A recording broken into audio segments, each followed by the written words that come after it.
Hey guys, so today we're going to be reviewing Spider-Man Brand New Day.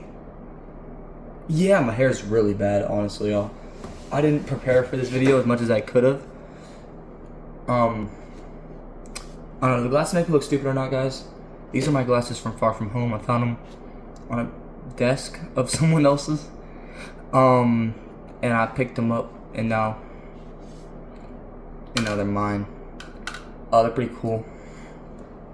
But today, we are reviewing Spider-Man Brand New Day. If you guys saw my little video, out of 10, I gave it like a 9.5. Now, there are some reasons for this.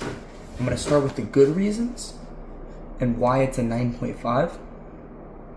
And then I'm going to go into the bad reasons and why it's a 9.5 and not a 10. So let's get into all the good stuff, why it's actually that high of a score. Number one, they brought back organic webbing. Crazy idea, especially for a Tom Holland film where he's mostly using, the mechanical webs. So we got to see that, and I thought that was very cool. We also got a slight mutation talk, and instead of him actually becoming a mutant, like a lot of people were thinking, they're like, oh, he's gonna be stuck with this forever, he's gonna become an X-Men member. Did not happen. What actually happened, obviously this is the spoiler warning, so like I'm surprised I gotta say this when I'm talking about Spider-Man Brand New Day. Massive spoiler warning. We're gonna be talking about some stuff from the film in our full review here. But let's get right back into it, because I don't got scripts for this stuff, so I just gotta keep going or I lose track. We were talking about, people thought he was gonna be like an X-Men member.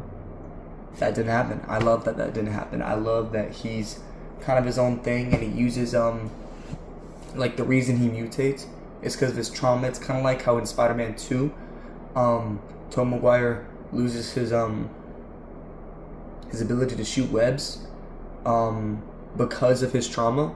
Tom kind of goes through the same thing here, and he loses his mind and he gains more abilities actually because of his trauma, and it starts driving him insane and overloading his senses, and his spider arachnid stuff starts going insane. I also do like that it starts with the note like the trailer did.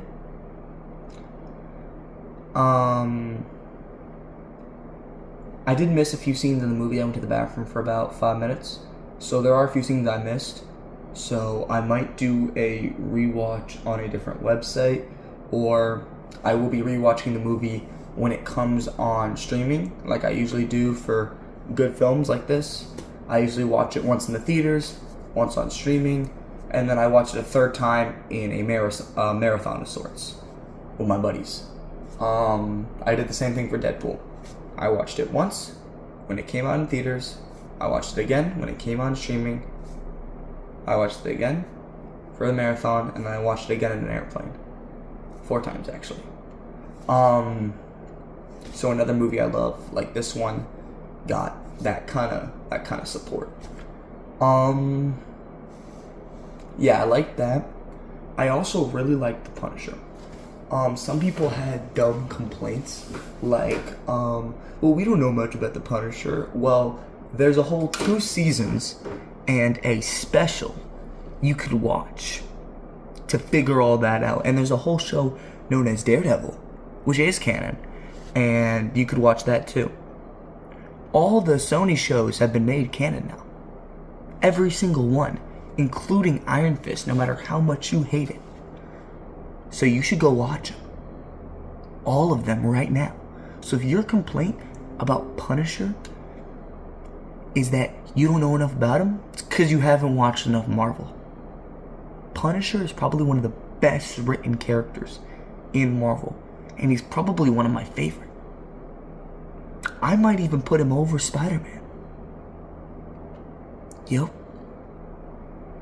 And I think he should get an Insomniac game before Spider-Man. Especially considering we're getting Wolverine. Speaking of an Insomniac, another point I would like to make. I love the Insomniac games. I started kind of uncultured. I played Spider-Man Miles Morales first, so I started playing the Insomniac games when Miles Morales came out. I think that was in like 2019. I don't know. It was ever in the PS5 was brand new. I think that might have been 2019. And then I played Miles Morales. I 100%ed that twice, by the way. And then I got Spider-Man, the original, for my birthday. 100%ed that, which took way longer. And by the time I had 100%ed that game, Spider-Man 2 came out, and I went to go 100% that. So, also played it twice. Now, unlike all the other games, I have not 100%ed Spider-Man 2 twice. I have not done that. I've beaten the game twice because it's required for the achievements, but have not 100%ed it twice. So I kind of want to go back and 100% it twice, especially with the Brand New Day skin and the other skin that came out, and maybe I can 100% it with those skins equipped. But I don't know. I think I don't need to.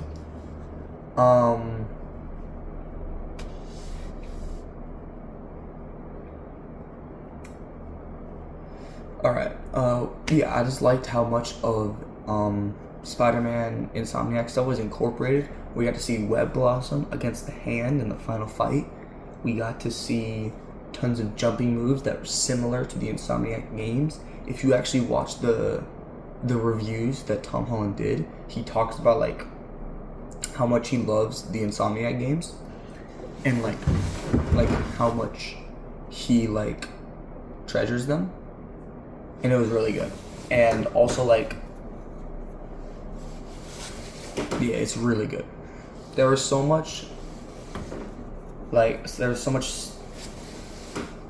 were so many scenes that specifically took from the Insomniac games compared to scenes that took from, you know, other pieces of media. Like you saw the comic panels, which I loved too. I loved how we got those comic panels in the beginning of the film. I think it's better that we got those comic panels in the beginning of a film instead of getting them near the end of the film. I also like that most of our rumors about Spider-Man, some of them are right, like her being Jean Grey. Dang, y'all were right on the money. They're like, what's the one you guys are all bent on? It's probably that she's Jean Grey. And y'all were right on the money. This was the way to get X-Men characters back. So, in a way, they were right about starting the X-Men from this movie. With Jean Grey being the villain. I think what else is really good about this movie I can get into? I think I can get into Punisher's character a little bit here, because Punisher, even after his special, The Last Kill, was all like, I don't care. You do this. I'm tired of your bull crap. You set people after me. I'm gonna kill for you. I'll kill for them. I'm a nice guy now. I'm gonna do what I want because I'm the damn Punisher. And he had that whole arc in Punisher: The Last Kill.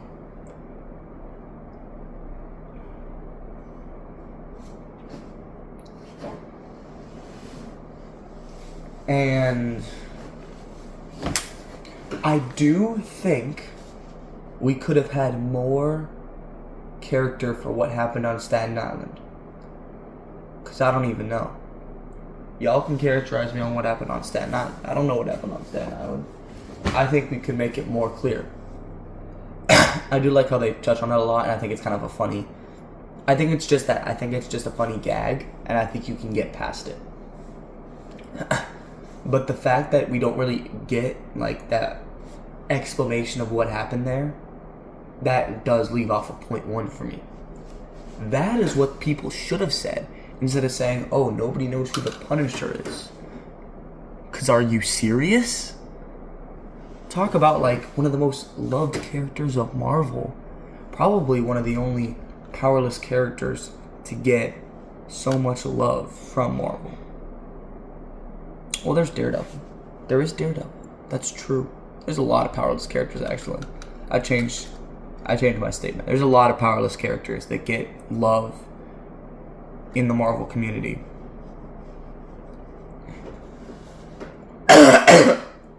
But that's my reason that makes the score a 9.9. I'm gonna get into some of the worst stuff, which is why it's a 9.5 and not a full 10 out of 10. A few of my other nitpicks with it was the end credit scene. I'm nitpicky about it. Yup. You know why I don't like the end credit scene? They used this stupid marketing app in order to introduce Miles Morales into the series. We all know that is I'm gonna stop putting on my glasses. We all know that that's what they were going for when making this film. We all know that was their plan. That was their whole idea. And they kind of butchered the end credit scene. I think they could have made it cooler on Miles Morales' entrance, or maybe it's Cosmic Spiderman. Maybe that's why he's in space. But I doubt it. I doubt it. I think this is some elaborate way to connect us to Beyond the Spider-Verse. That's why we got that little glitch. I think it's cool, but I also don't like it. I also don't like connecting this to Beyond the Spider-Verse, because Sony already does that. They already do that. They already connect these movies to it. They've already reference points from it. So I don't know why we're doing that this way too. I'm not too big of a fan of the end credit scenes. So that takes up another 0.2, and then that gets us that 0.3. And you're wondering, what else did you not like about this movie? This movie is perfect. I probably didn't like that there was things I didn't like about the movie. It's whatever.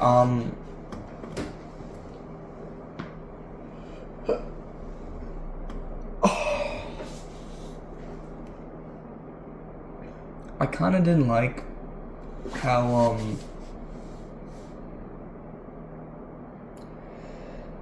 how do I say this?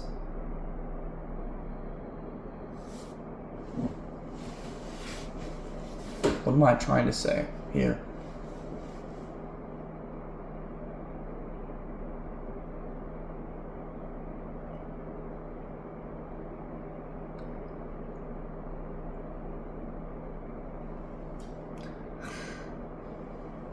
I didn't like how awkward Peter was. No, I understand it wholeheartedly.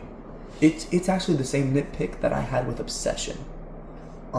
Is that the dude's stuttering the whole freaking time to the point where it gets annoying. Peter Parker doesn't do this. That's why I didn't give it a low score like I gave Obsession. Guys, I'm not a big fan of Obsession. Obsession's a 7 out of 10 for me. It's got some good scenes, but dude, the constant stuttering, dude, it's like people's things against the Minions. It's just not it. But that's not what the video's about, so just get off that topic. But I don't like just how nervous Peter Parker is. I think we can still do it and do it right, because it felt like Peter Parker was so out of character here. We're at a point where it was concerning. But that's not even why I don't like it. I think that makes sense. I think that made me feel the moment. What I don't like is Peter Parker's quote-unquote death near the end of the movie. Yes, if you haven't watched the movie, Peter Parker gets shot by the Punisher. And I do like what this does for the Punisher. The Punisher breaks down. He's like, "Oh, I'm so sorry. I didn't. How can I make this up to you? I didn't know what would happen. I didn't think. I could never forgive myself."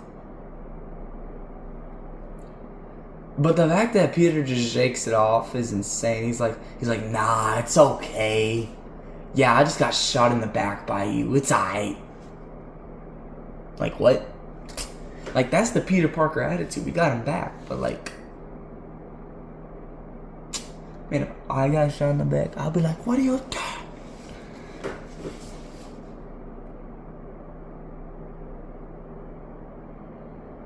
I think Peter Parker needed to stand up for himself a little more there. And that's what got it down to a 9.5 from a nice 10 out of 10 for my rating. But I think it's I think it's an amazing movie. I think it's a perfect masterpiece. I think everyone watching this video, if you have not watched Spider-Man Brand New Day, why you here? But if you haven't watched it, go watch Spider-Man Brand New Day. I think it's a great film, and I think it's important that you watch it. I think it's really good. I think it has some of the best scenes we've ever seen in a live-action Spider-Man film.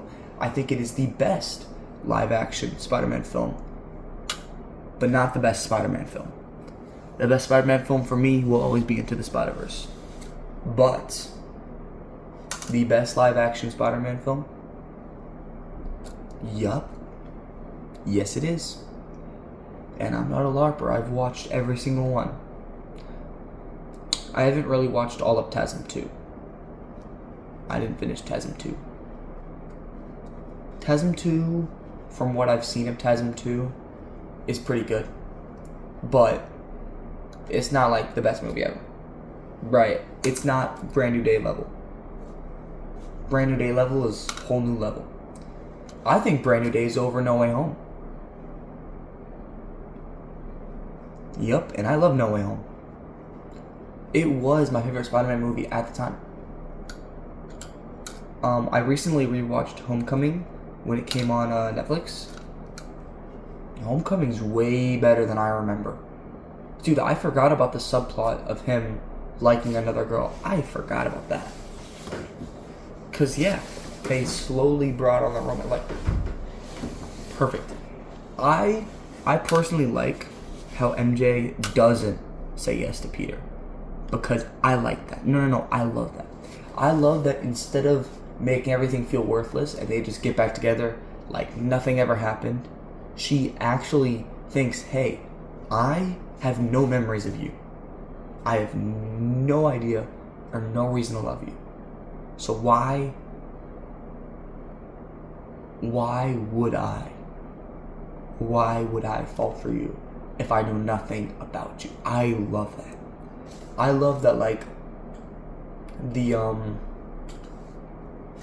I love the little plot line with it, and I love the, him still swinging with her after she said that crap.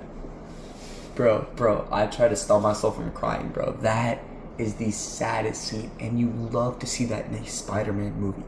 That is something you need to see in a Spider-Man film. You need to see Spider-Man suffer so that he can do better in his fights. And I love it when he starts going crazy on Scorpion. It reminded me of that scene, ironically, in Friendly Neighborhood Spider-Man when he starts going crazy against Doc Ock and he starts just beating the crap out of him. He starts banging him to the ground in episode 8 of Friendly Neighborhood Spider-Man, which is getting a season 2, which I will be doing a review on as well, because I actually love that show. That show's really good. Yeah, that's pretty much my entire review for Spider-Man Brand New Day. My long 18-minute review of the movie with spoilers included. Let me get into a little bit more here, because I'm sure there's more we could talk about with this movie. I love the first scenes, the first 5 to 10 to 15 minutes of the movie are probably the best Spider-Man moments in cinema, along with the rest of the movie. It's really good. I love the arcs, I love the character arcs, I love the sad moments. They all hit perfectly hard. Like, in No Way Home, some of the sad moments didn't hit as hard as they could have. You could have executed it better. But with Brand New Day, perfectly executed, I tell you. And that's why I gave it a full rating of 9.5 out of 10. Dude, I wonder what IGN says about Brand New Day, bro. Dude, you guys want to find out right now what IGN says about Brand New Day? Because I'm sure it's some bull crap, like 15 out of, like 6 out of 10 or something like that. I don't have my computer with me right now, so I can't tell you, like, oh, like, nah, I can't tell you that. So I don't know what IGN, but whatever score IGN put for it, if it's not a good score, somebody's getting beat. Actually, we can check right now. I got a tablet. Hold up. Let's do this to end off the video, since it's a 20-minute video. A lot of people don't want to watch this. Let's see what IGN thought of the film. Because I'm sure they've given their full review by this point. Future Tristan coming in here. I rant on for a little bit about IGN's ratings of the film and the fact that there kind of are no ratings, and they might have not brought up their official 9.6, we're rating the film this number, that number. And I just look at reviews for a minute. So be prepared for me to look at reviews for about 5 minutes of the video. I just want to warn you in advance because I have no idea how long I'm just sitting there for looking at these reviews, you know? Yeah.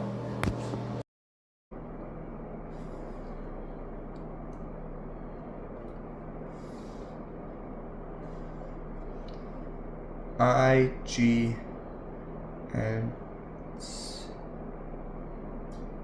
Spiderman brand new day.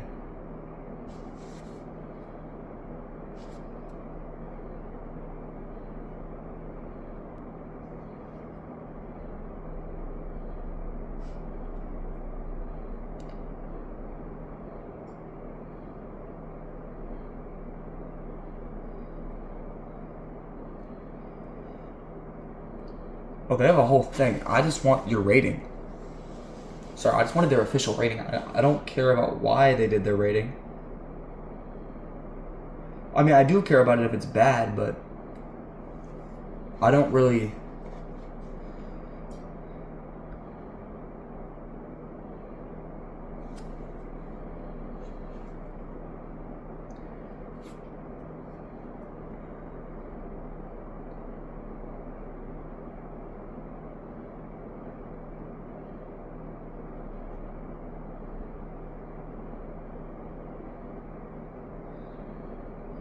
Okay, they talk about how they liked it. But what's their numbers for it? Because their numbers are always crazy. They'll be praising these films and then have the audacity to give them a 7 out of 10.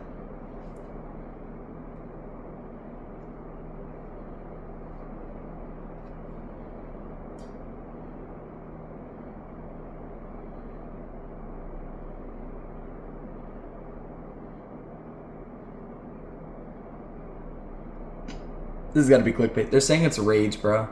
The real villain is Rage. It's not actually Jean Grey. That's some bullcrap. No, the real villain is childhood trauma. No, the real villain is trauma, bro.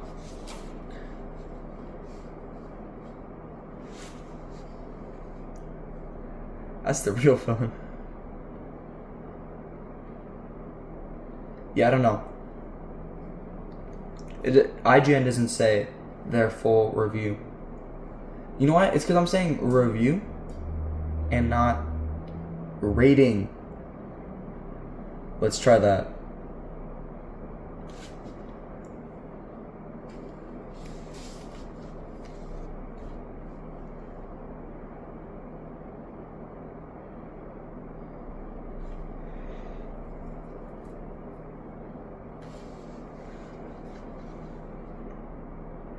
Yeah, it's not giving it to us, but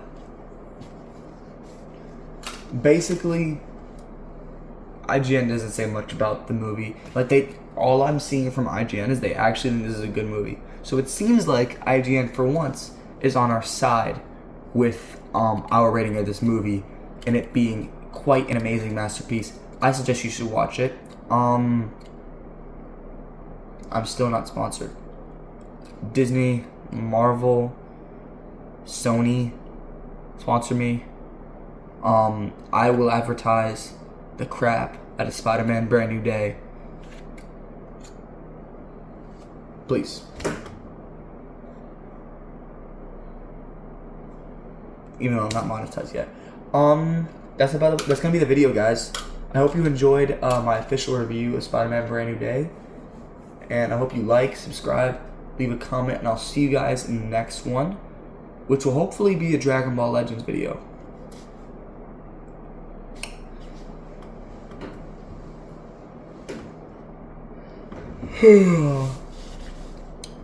Bye.